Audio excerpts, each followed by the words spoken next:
guys, G here from The Way Within, Collective Evolution's new show. Today is episode number 6. I'm so excited to bring this one to you. A couple months ago, I was just really wanting to connect with some Native teachers. I knew living in Ontario, they were here, but I had absolutely no connection to them. And I set an intention, and within a few weeks, someone showed up at my front door who ended up having all these connections. And not much later, I was in my first sweat lodge experience, and it blew my mind. I thought it was going to be all about just having a hot experience. It was going to feel relaxing, but I had this crazy experience where I felt all these emotions come up. I started having these visions of these different things happening, and I couldn't believe that all these things were happening inside this dark room where someone was chanting and hitting a drum. So today's episode, I have on Sal Gencarelle, an awesome guy who is one of my mentors now. And he has a similar story. When he was 15 living in Boston, an Italian guy, really feeling this call to connect with the Native. And he got one of the best teachers he could at the time come into his life. So without further ado, I want you guys to sit back, relax, enjoy episode number 6 with Sal Gencarelle. See you guys on the other side. Peace. You're ready to wake up, you're going to wake up. And if you're not ready, you're going to stay pretending that you're just a poor little me. And since you're all here and engaged in this sort of inquiry and listening to this sort of lecture, I assume that you're all on the process of waking up. And as you wake up, a funny thing starts to happen. You'll start to see the world in a different light. And eventually, when you're ready, you'll start to look within. Who are you? This show was created to assist you on your journey. Welcome to The Way Within.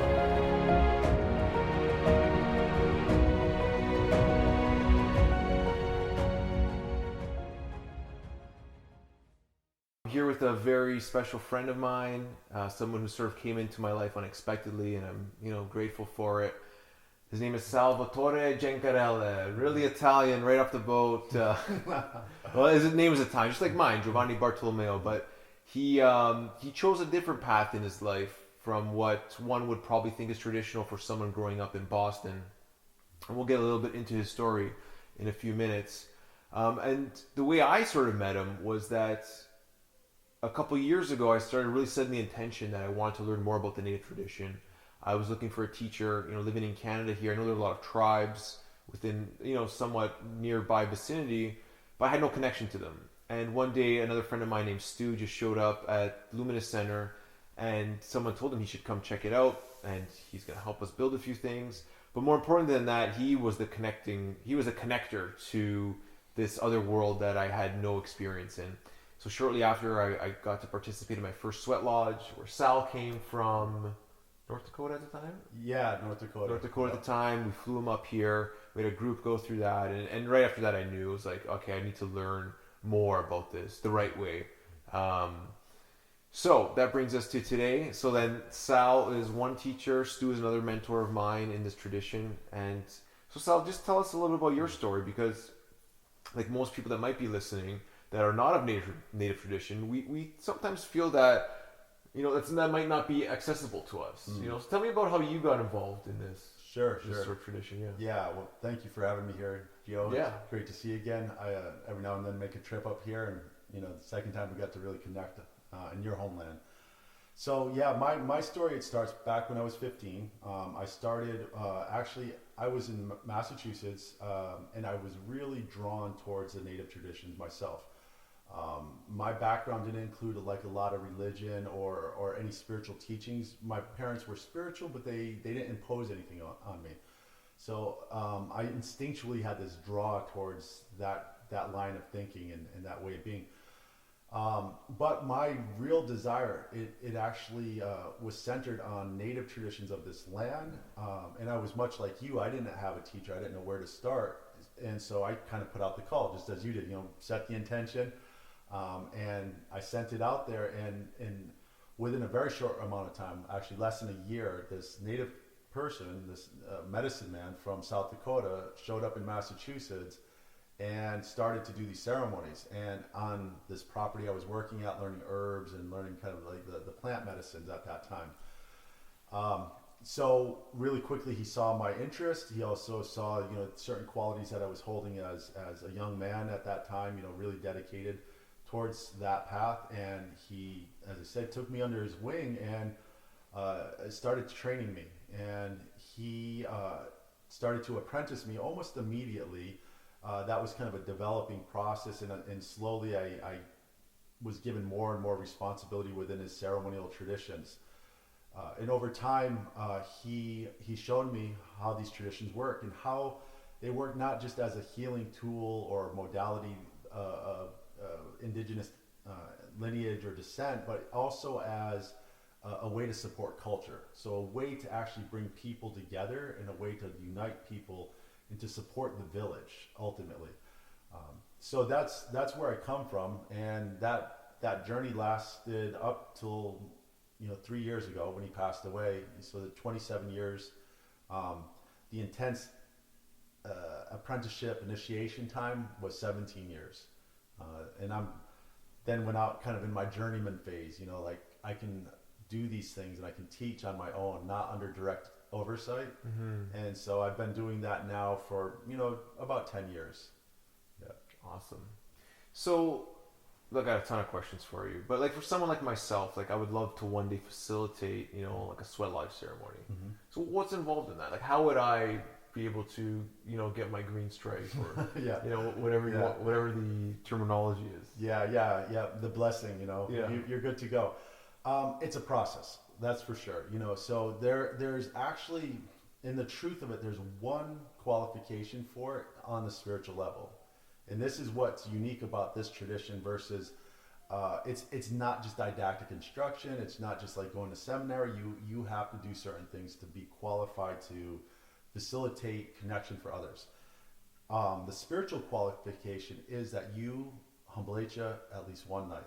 So that means that you do a vision quest. Humblecha is crying for a dream, but it's just an overnight quest. It's a very small thing, but what that actually means is that you're willing to give up one day of your life for the health and the benefit and of all things. Where do I sign? Yeah. Can I do it here, or we got to come down and see you? Or? Well, I travel and I do this at different locations. In some ways making it more convenient for the people in the different areas.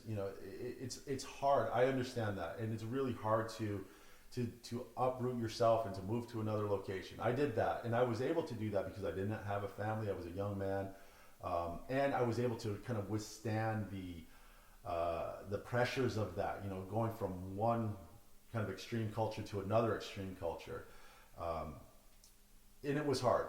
So what I do and what I've been trained to do and what my calling is to make it not hard but accessible. Okay. Or not completely easy but accessible, right? So what's the preparation? Is it I just show up and you tell me what I got to do and I just got to set my mindset to, like, this is what I'm giving up. Yeah. Tie me down to the tree. And don't let me run away. Oh, if it was that easy. It's a long commitment, and what I mean by that is that you're committed for really the rest of your life in a way, and that's part of getting ready for the quest. Is that you're really clarifying why are you doing this. Many people would be like, well, I just want to pour a lodge, right? I just want to come in and I want to pour a lodge, and this is what you said the qualification is, so I'm going to do it. It doesn't work like that, because the reason why you go on the quest is something that is really deep within you. It's something that's heartfelt. It's like you have a rope attached to your heart, and it's pulling you in that direction, and no matter like how you would pull back, it would still pull you in that direction. When you feel that, that's what we're after. Because that's in essence what this world, what this creation, and what the spirit responds to is those deep feelings in your heart. And the spirit is pulling you in that direction is another way to look at it. So to prepare for that, you find what that truth is within yourself. It's kind of the journey that I see that you've been on, in the cold challenges. Wim Hof stuff, yeah. Wim Hof, yep. The fasting, like you're really coming to a clarity with this, deep within yourself.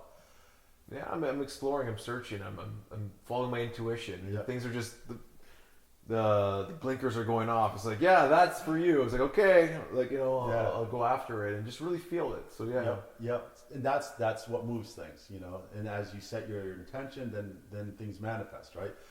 So the qualification and getting ready for the lodge, getting ready for the pouring the lodge, getting ready for the quest, you're coming to that clarity within yourself, and then you take all of that energy, we bundle it up, and we mentor you in that. You know, like, what are the parts and the pieces that you're working with, and how do we take this into a bundle so you carry that energy bundle of love and desire, and you bring that into the quest, and you're like, here it is, right? Yeah, no, like, I'm gonna correct myself from what I said earlier. You were the second person I did a sweat with. I actually did one before an ayahuasca ceremony once. And I knew at that point, the guy was flown in from somewhere else, so I really didn't have someone that I could, it's I guess similar to you, but he wasn't teaching or anything like that. He just was facilitating. And I remember halfway through the ceremony, I just started crying uncontrollably. And it was so unexpected. I was expecting, like, this is going to be like a sauna, nice, relaxing, I'm going to sweat, get ready. But there was something deep that just moved within me. And I started crying. And it felt amazing just to have this deep connection. You know, and I remember crying for, it felt like it was for a lot of the pain and suffering in the world. And I was just like releasing it, what was held within me.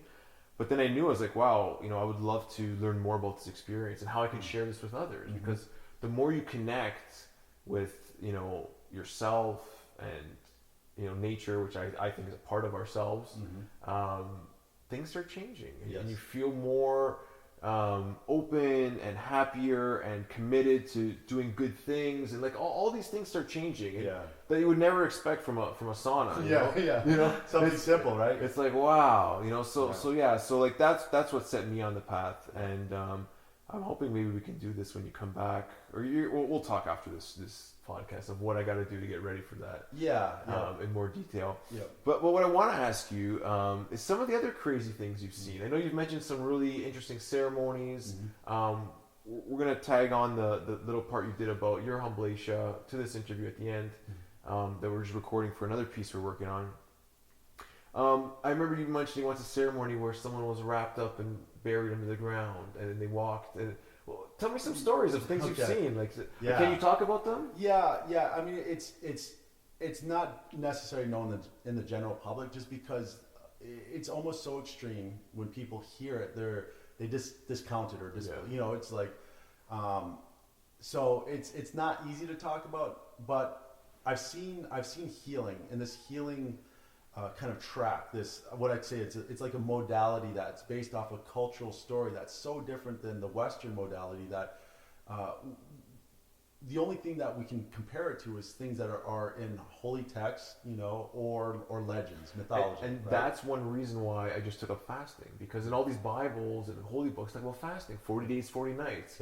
You were telling about the Humblatia, but okay, I gotta try this. So I just did a 3-day dry fast. I didn't have any out-of-body experience, but I was like, wow, this is really possible. Whereas before, I would think 3 days with no food or water, I'm dead. I'm gonna die. So please continue. So the traditions and the people that I come, you know, learn from my teacher. He did a very particular ceremony, and in that ceremony, he gets bundled up. He gets wrapped up in a blanket, and he becomes like an offering in a sense, like he's giving a part of his life so that a person that comes in for a healing is healed. It's a very complex ceremony. There's a lot of parts and pieces, but I'll tell you about the very first time I actually interacted with a ceremony. So like you, I went into the lodge. I was a young person. I had this experience, and it's very simple. Stones, you know, it's like a sauna. Stones, hot stones, water. You makes, you know, steam and you sweat, right? But it's so profound, right? It moved me on a deep level, and I've seen this happen to so many people. Like, it's like you connect in with the forces of the elements in themselves, and you finally see something that you were blind to before. Anyways, we went from that ceremony into a healing ceremony, and these healing ceremonies are called Yuipi. Yuipi, it literally means to be tied up or to be bound up, you know, to be wrapped up and to be tied up, because that's what the medicine man does in that ceremony. That's what I used to do with that medicine man. You know, I'd help him with that. And what I saw was a woman was carried into that ceremony. This woman, she had multiple sclerosis, and she was really kind of like far into it, you know, degeneration and everything. She was carried in. 4 men, 4 of her friends, carried one on each limb and brought her into the ceremony and laid her on a bed because she was so weak she could not sit up anymore.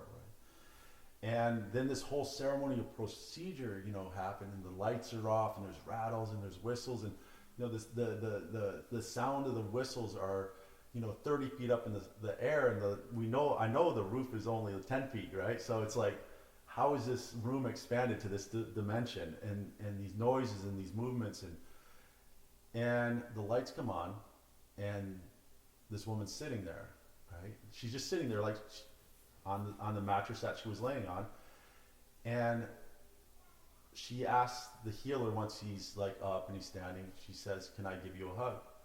And my expectation, and I can tell you everybody's expectation in the room, was that he was going to go over and give her a hug, come down. She basically jumps up, doesn't even like walk or stumble. She strides across the room to him and grabs him. Oh my God! Again, shivers just thinking about that. Everybody in the room, our mouths just dropped. Like, like we saw a miracle. Like literally we saw a miracle. This didn't fit in anybody's context there. And there's understanding that room too. There was like high level yogis. There were really powerful, like spiritual people, and they were all like, "I've never seen anything like this." Wow! Not in India, not in Tibet, not in the mountains, not anywhere. So, I get teary-eyed. It's touching. Yeah, man. Jeez. So is it the healer that has the power? Is it the group that creates this? Is it the things that are said? What is the mix that you think creates that healing miracle? Yes. What you just said. A little bit of everything. Everything. Okay, so this is when we get into the technical aspect of it, and I won't go too deeply into this, but this is that 17 years of training. That's where it comes into, like, what are the recipe? It's a recipe, and there's a combination in that recipe of the parts and pieces. It's all of the above and then some. So the people in the room, the people that bring their heart, that bring that desire for healing for that person, for the whole situation, the healer and what they're bringing, because they're bringing that same energy plus their kind of relationship to the world, the individual that's being healed and their desire for that healing, and this spiritual energy. And the way I identify that spiritual energy is I call it the powers of creation. So if you can think about, like, under this worldview, everything has consciousness. Whether it's the couch or the walls or the trees, like, it doesn't matter if it's what we would identify as this is a living thing, or if it's not, because it's the universe, and everything in the universe has consciousness. Mm-hmm. There's energies in that, and maybe we could look at it scientifically, like quantum level, like where the matter kind of pops in and out of reality, as they say now. Quantum physics. Yeah, down into even string theory and into that zone. That consciousness there, that's the powers of creation, right? So when we're activating that in this very particular setting and with this configuration, that energy is active. Like, it comes in and it changes what needs to be changed in a very, very good way. It connects people, it heals people, it even if you're not like there for healing, even if you're just participating with a really open heart, you get connected and you get healed. I didn't think you were going to go into quantum physics on the explanation, but it's getting scientific, which is good. It's a good way to create understanding. I know a lot of people out there listening, they're rolling their eyes like, this is impossible, But what I will say is that even in the medical profession, spontaneous remission does happen. Sure. Medical miracles, that they call it. They don't know what happened. For them, it's like, they have no idea. And something must have shifted within the individual that maybe opened them up to, this quantum healing or whatever you want to call it, right? Absolutely. Miracle. Most of those people, and I've met people like that because I'm also a paramedic, and I've worked in paramedicine for 17 years, pre-hospital, in hospital. And I've met people like that, that have gotten healed, not just through the ceremonial process. And if you really ask them those questions, and they don't usually open up because they're very personal, and also, well, they'll be labeled crazy, right? They've oftentimes had really incredibly powerful spiritual experiences, out-of-body experiences, shown things on that side, and then brought back. It's usually when they're near death, right? They're really sick, near death, and then something happens. Spontaneous, complete remission. And that's what, this woman and many people that came through this healing ceremony, they'd go back to their doctors. You're clear of cancer. You have no more sick. We don't understand it. We'll write it off as, spontaneous remission or like, Sometimes they would actually put miracle on the chart and put it away. It drives me crazy how the medical profession wouldn't start studying this like crazy. Like, what happened? Why is this happening? If it happens more than once, there's got to be something that's happening. Yeah. You know, how can we recreate this? I don't know if it's recreatable, but it is. You know, it is. That's what we do. So it's kind of mind-boggling that what we think is the healthcare or medical wouldn't think, well, this is great. I know the reason why. You know, there's no money in miracles. You know, so it's sad the state that we're in, but hopefully with enough awareness we're shifting and people can start finding their own connection and finding true healing and you know, vitality and things like that. Yeah, and this is the thing, like there's the healing of the individual. So the work that I primarily do, like with the Vision Quest and with the sweat lodges and stuff, it's more about community healing. It's about people collectively healing. And I think that's where we're at, because it takes a lot of energy to heal one person at a time. And of course that one person is connected to everything. So it does have a rippling effect. But what I'm seeing and what I'm kind of called to do is really look at, okay, we need people that want to pour lodges, that want to reconnect people. We need a multiplier effect because we don't have enough, let's say, indigenous healers within our communities. And indigenous healers are not just about the body. It's not just about the heart, not just about, you know, psychological connection. It's the whole package, and including this kind of spiritual thing, which is really hard to define within our culture and within our language. Absolutely. It all gets labeled religious, but it's that instinct that it's that pull into, you know, following your needs and the desires that are deep within us to connect to the world and to creation. So we support that. Amazing. So anything else? Any other abnormal stories that stand out? The things that have happened? Oh man, these are the fun ones to talk about, yeah. just to get people's anything that stands out. There's so many miracles were not like after a while it was just life. You know, it was just life. Time after time after time, people coming for healing, and so many of these people right at the end, like modern medicine wrote them off. They said, you know, most of them 6 months to live. You know, you write out your will, you say goodbye to your family, you lay down, and within 6 months you're going to die. And the people that believe that, of course, they did. And the ones that didn't, they said there's got to be another way. They ended up in, you know, the middle of nowhere, South Dakota, driving up the driveway to this like rickety old house in the middle of nowhere, saying, "I want to live." So, Waniwachin. Yeah, yep. I want to live. I want to live. And so we said, okay, let's make this happen. So that's one key ingredient, the want to live. The want to live, yes. Yep. Many times we sing songs that reflect that and sing about that. I would say some of the most powerful healing ceremonies that I've been involved in were oftentimes young people. There was one with a very young little girl. She poured herself into that ceremony. She literally, like, she made all the offerings. She did all the things which many sick adults were either unable or unwilling to do. She had a type of cancer, I believe it was leukemia actually. And she made all her offerings, and the whole time she did, she sang, you know, at the top of her lungs, like she kept everybody in prayer, you know, in preparation for this. When she was in there, she was actually, so there's this thing called the sacred pipe, or the chinupa. This is a very special item. It's a very sacred item. And most of the time people get that passed on to them from a teacher, or they make one for themselves and they learn about it through this process. In this particular case, because of her let's say love and openness and who she was, the spirits actually, like, literally handed her a pipe.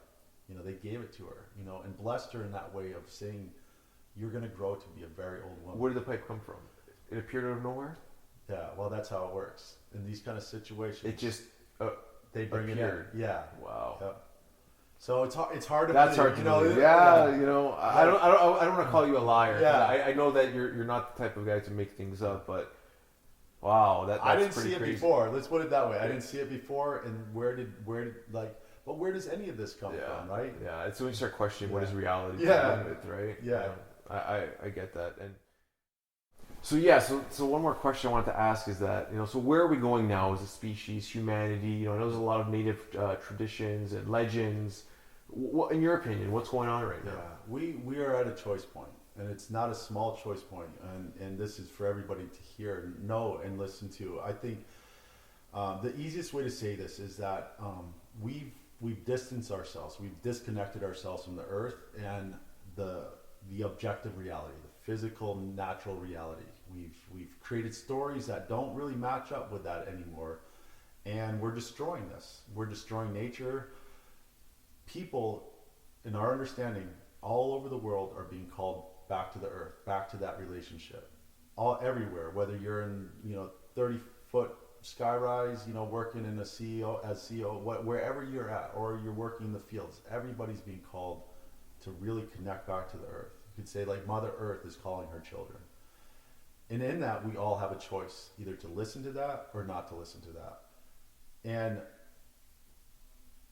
things are going to change. We know that. We know things are going to change, as they have, but things are going to start swinging. The pendulum of change starts swinging further and further. Environment is going to change. Snows are going to come. Rain's going to come. Heat, these extremes, right, that we haven't ever experienced as human beings, or at least not for a very, very long time, are going to start taking place. What is the deciding factor, and do we make it through that or not as a species and as individuals, is our relationship to the earth and to the spirit. So we have to listen to that, and that instinct that calls us back to the earth, that instinct that says to us to pay attention for ourselves and our children. I understand that, and we understand that, to know everybody in this world is actually being called back to it. The changes are coming. How bad? How much? Does the earth shake until people are gone, or does it just shake a little bit and we navigate through that? It's yet to be seen, unfortunately. But every person that comes back to that relationship, every person that enters into that really deep communication, follows their instinct, collectively changes the way we live. And that doesn't mean like we have to like throw out technology. That just means we have to actually bring our story of humanity back to the earth and do what's good for that. We have technology that would support that. We have clean energy. We have this ability. Yeah, exactly. So listen up, guys. If you're feeling some sort of intuitive pull, if anything Sal's saying is really resonating with you, I would say take action on it, and take action whatever way you think feels right to you. Whether it's just planting in your own garden in your backyard, that's a way of starting to reconnect. Whether it's seeking out a teacher, whether it's contacting Sal and asking him, I don't know, how can people contact you? Maybe that's a good point to segue here. Yeah. If you want to get in touch with you for more information, your website, courses, where do they go? So I have a website, Helpers Mentoring Society. If you Google that, .com. If you Google that, it'll come right up. Facebook, social media. I'm using the technology that's available now, which is not traditional in that sense, but it is because we're in this situation where we need people to hear this. And I know a lot of people like that. They seek it, but where do you turn? Yeah. Right? So we want to make this available. We want to make this accessible. So Helpers Mentoring Society, that's the organization we formed around to support this work. And that's a great place to start. We have courses all over the world now, all over Europe, into England, over here in Canada, down in the States. Nice. We're always doing something. So there's plenty of opportunity.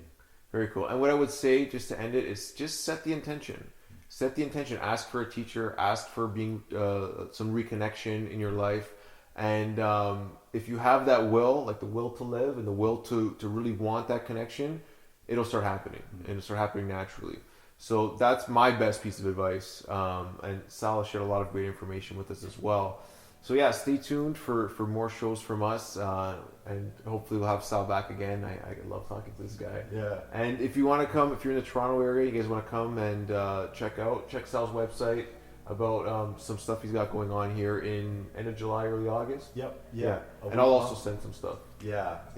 Week long, we're going to really go deep. We're going to go into these healing processes.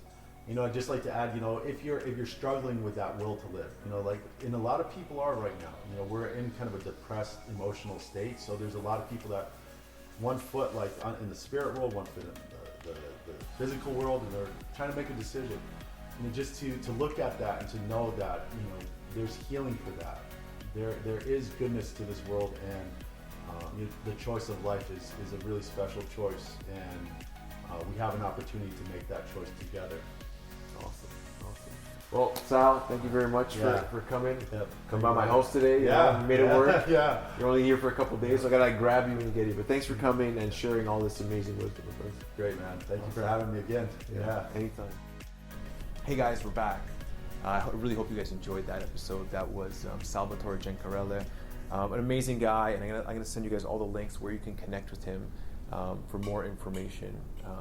A Man Among the Helpers is his book, and amanamongthehelpers.com is his website.